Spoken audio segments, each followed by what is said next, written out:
Let's dive into one of the most bizarre and completely true stories from all of ancient history. We're talking about a time when the entire fate of the Roman Republic didn't rest on its famous legions, but on a flock of very loud and very sacred birds. I know, it sounds like something straight out of a myth, right? But it's not. This is the incredible story of how a midnight alarm raised by a gaggle of geese literally prevented the total annihilation of ancient Rome.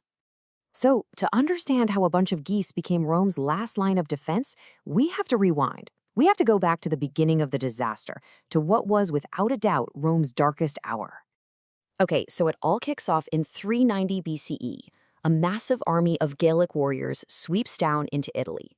They meet the Roman army at the Battle of the Allia River, and it's not a battle, it's a massacre. The Roman army is just obliterated, and that leaves the road to Rome completely open. Just 3 years later, the Gauls march in, and they sack and burn the entire city. The only survivors, the last defenders, are forced to fall back to one single fortified citadel, the Capitoline Hill. I mean, the sheer hopelessness of the situation was absolute. Down in the ruins of the Roman Forum, the city's elderly senators, just too proud to run, put on their finest robes, sat in their chairs, and simply waited for the end. The Gauls were actually stunned by these statue-like figures at first, but then they realized they were just old men, and they cut them all down. This was a total, catastrophic collapse. So, with the entire city in ashes below them, our story now zooms in on that final point of resistance. Up on the Capitoline Hill, a desperate, last-ditch siege was just getting started. For 7 long months, that's how long the last defenders of Rome held out. Just try to imagine the psychological toll, watching your home burn from a hilltop, while your food and water supplies just dwindle away day after day, knowing that surrender means certain death. And this is where the story takes one of its strangest turns. You see, the Roman defenders, they were starving. They were so desperate they were actually reduced to eating their own guard dogs. But at the same time, a flock of geese living on that same hill were well-fed and totally protected. The soldiers were actually using their own tiny, precious rations to keep these birds plump and healthy. So the question is, why? Well, it's because these weren't just any geese. They were sacred to the goddess Juno, which translates to Juno the Warner, who was seen as the divine protector of Rome itself. Harming them, even in the face of starvation, would have been a terrible sacrilege. It would have meant betraying the very gods they were praying to for survival. Okay, so the stage is set. You've got desperate, starving defenders, a bunch of well-fed geese, and an enemy outside that's getting really impatient. And it all leads to the story's incredible climax, the midnight alarm. The Gauls had finally found a weak spot, a steep, what looked like an unclimbable cliff that was only lightly guarded. So, under the cover of total darkness, their best warriors began a silent, disciplined ascent. And at the top of that cliff, the first line of defense failed. Completely. The Roman guards, just worn down by 7 months of hunger and stress, had fallen asleep at their posts.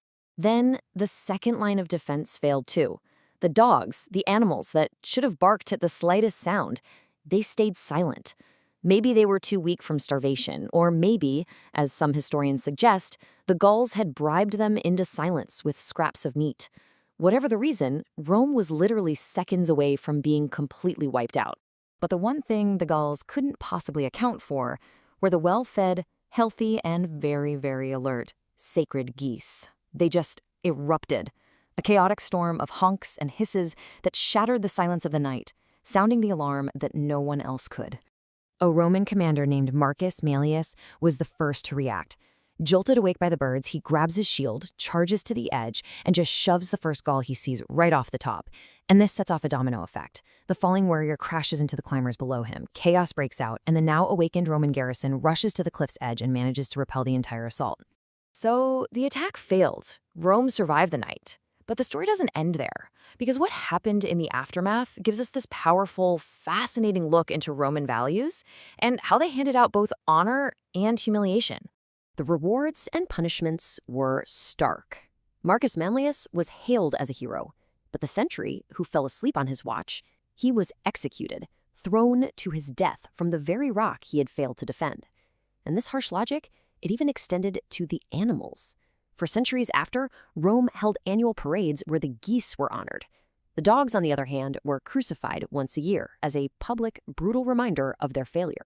Now, despite this heroic defense, the siege didn't end in a great Roman victory. It actually ended with a bribe. The Romans paid the Gauls 1,000 pounds of gold to just pack up and leave. When the Romans complained that the Gauls were using rigged scales to weigh the gold, their chieftain, Brennus, just threw his own sword onto the scales, adding to the weight and booming, "Vae victis," woe to the conquered. It was a humiliating end, but hey, thanks to the geese, Rome was still around to be humiliated. So what did this whole strange affair leave behind? Well, the legacy of the geese is one of unexpected salvation, but it also has a pretty tragic final twist for our human hero. In a bitter, almost unbelievable twist of irony, Marcus Manlius, the man who literally saved the Capitoline Hill, was later accused by his political rivals of trying to make himself king. He was convicted of treason and executed by being thrown from the Tarpeian Rock, the very same cliff he had so bravely defended years before. So what are the big takeaways here? Well, for one, it shows that salvation can come from the most unexpected places imaginable. It also shows how a stubborn faithfulness to your values, like the Romans feeding sacred geese while they starved, can turn out to be a surprising, life-saving strength.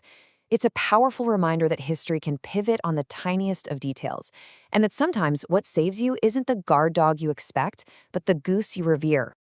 And all of this leaves us with one final thought. The Romans nearly lost everything because they ignored a crumbling cliff face, but they were saved by something they chose to value. It really makes you wonder, doesn't it? What are the metaphorical geese and sleeping guard dogs of our own time? What critical turning point is being decided right now by some small detail we've all chosen to ignore?